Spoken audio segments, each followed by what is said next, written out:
साध्यम। विष्णु पुराण का एक उपाय जरूर कर देखना महाराज।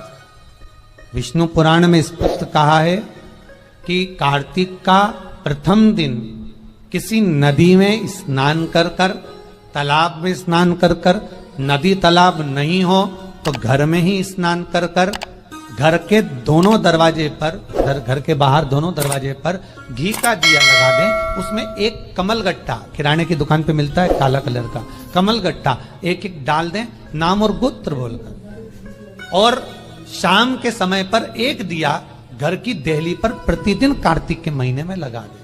महाराज विष्णु पुराण का उपाय है। अगर ज्यादा तकलीफ है, बहुत कष्ट है, बहुत ज्यादा कष्ट के व्यापार चल ही नहीं रहा, कर्जे में लतालूम हो गए, यहां तक गति हो गई कि मरने तक की सोच लिया, तो वो कार्तिक के महीने में कर, उसका प्रयोग अवश्य करें। सुख समृद्धि के, लक्ष्मी वैभव के निर्धारित करना कि हम कार्तिक के जो 7 नियम है, कार्तिक के महीने के जो 7 नियम बताए गए हैं, कम से कम हम 7 नियम में से एक नियम ऐसा पकड़ें जिससे हमारा जीवन सार्थक हो जाए।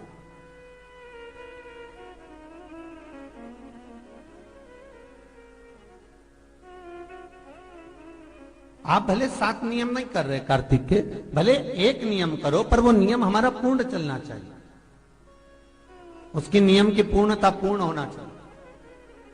आपको कहा था कार्तिक के 7 नियम हैं, उसमें पहला दीपदान, दूसरा तुलसी पूजन, तीसरा भूमि पर शयन, चौथा शरीर पर तेल नहीं लगाना, पांचवा सुंदर दलहन की चीजों का त्याग करना, और छठा ब्रह्मचार्य व्रत का पालन करना, और सातवां अपने जीवन में कार्तिक के महीने में चाहे वाणी का संयम हो, चाहे भोजन का संयम हो, चाहे शब्दों का संयम हो, चाहे दृष्टि का संयम हो, चाहे इंद्रियों का संयम हो, वो संयम रखें।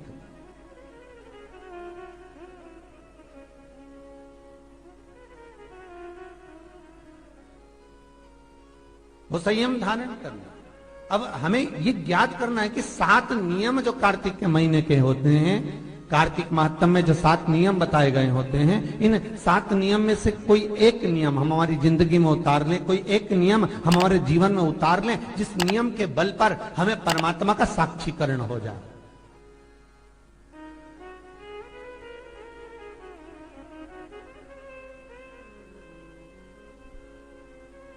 कोई एक नियम।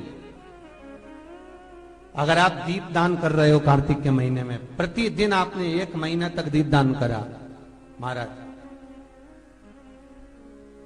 तो ये भी आपका एक नियम है। 1 महीने तक आपने जो तुलसी में जल चढ़ाया, ये भी आपका नियम है। आपने अगर वाणी पर संयम रखा है, ये भी आपका महाराज। एक बहुत सुंदर बात कार्तिक के माध्यम से लीजिएगा अपने जीवन में उतारने के। कार्तिक के महीने का 7वां नियम याद रखना, संयम।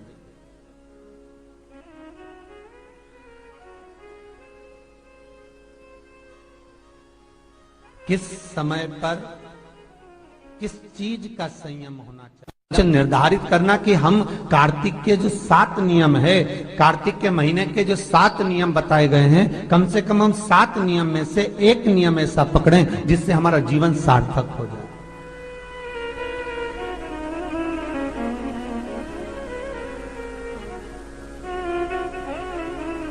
आप भले 7 नियम नहीं कर रहे कार्तिक के, भले एक नियम करो, पर वो नियम हमारा पूर्ण चलना चाहिए, उसकी नियम की पूर्णता पूर्ण होना चाहिए।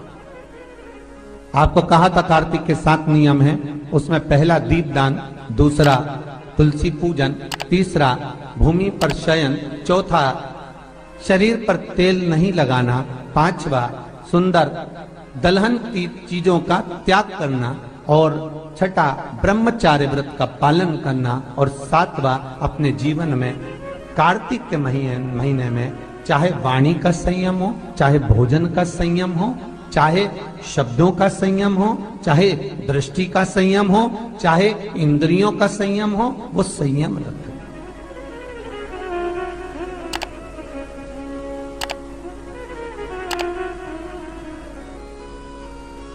वो संयम धारण करना।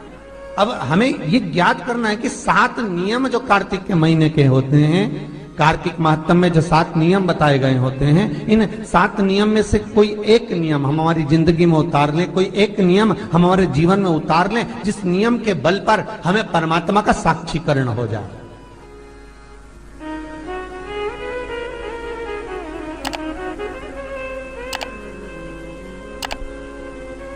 कोई एक नियम,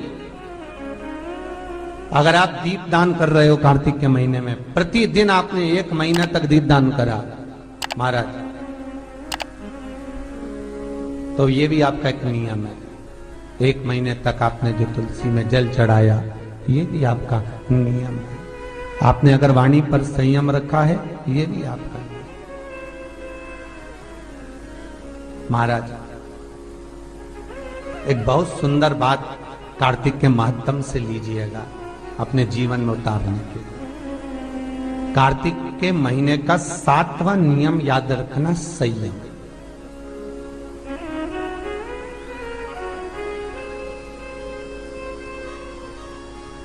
किस समय पर किस चीज का संयम होना चाहिए, ये हमारे विष्णु पुराण किस किसने सुनी है? हाथ उठा। विष्णु पुराण का 5वां अंश कार्तिक खंड वर्णन करता है, या स्कंद पुराण का कार्तिक खंड को उठा लीजिए, वो वर्णन करता है 24 तरह के दिए होते हैं। कितने तरह के? 24 तरह के दीप होते हैं। उस दीप में सर्वाधिक श्रेष्ठ दीप होता है तुलसी दल का, तुलसी की डंडी से जो प्रकट किया है। बत्तियों का भी क्रम है, एक लंबी बत्ती होती है, एक गोल बत्ती होती है। होती कि नहीं होती? लंबी और गोल। ये वाला स्पीकर बंद है, बार बार बंद हो रहा, बार बार चालू हो रहा, उसको देखिए जरा। बत्ती एक गोल होती है, एक लंबी होती है। गोल बत्ती और लंबी बत्ती में अंतर होता है, बहुत जमीन आसमान का अंतर है, बहुत ध्यान देना इसका। गोल बत्ती किस किस देवी देवता पे लगती है और लंबी बत्ती किस किस देवी देवता पे लगती है, तो स्कंद पुराण और विष्णु पुराण दोनों कहती है जो लंबी बत्ती होती है वो पितरों की जगह पर, पूर्वजों की जगह पर, पूर्वजों की जगह पर, बड़ के पेड़ के नीचे, पीपल के पेड़ के नीचे लंबी बत्ती का प्रमाण है। किसी देवी के स्थान पर, जो देवी की पूजन करते हैं, जगदम्बा की पूजन करते हो, पार्वती की करते हो, लक्ष्मी की करते हो, कुल देवी का स्मरण करते हो, लंबी बत्ती का प्रमाण। और जो गोल बत्ती होती है, वो गोल बत्ती का प्रमाण किसी हनुमान मंदिर, राम मंदिर, शिव मंदिर, जितने देवताओं के मंदिर हैं वहां पर गोल बत्ती का प्रमाण। लंबी बत्ती देवी के स्थान पर इसलिए जलाई जाती है क्योंकि देवी वंश की और लक्ष्मी की वृद्धि करती है, तो लक्ष्मी और वंश बड़ा होना चाहिए, लंबा होना चाहिए। और देवता के सामने गोल बत्ती इसलिए लगाई जाती है कि हमारा मन, ये चित्त, ये वृत्ति आपके चरणों में टिकी रहे और एक दिन हम भी वैकुंठ का वास करें, इसलिए गोल बत्ती लगाई जाती है। एक सहस्त्र बत्ती होती है, करें दर्शन कभी? यहाँ पे माताएं बैठ बैठ के बनाती रहती है 100 बत्ती, 108 बत्ती, 108 बत्ती बनाकर भगवान के सामने, उसका क्या प्रमाण है? कौन से पुराण में लिखा है कि 108 और सहस्त्रावली बत्ती लगाई जाए?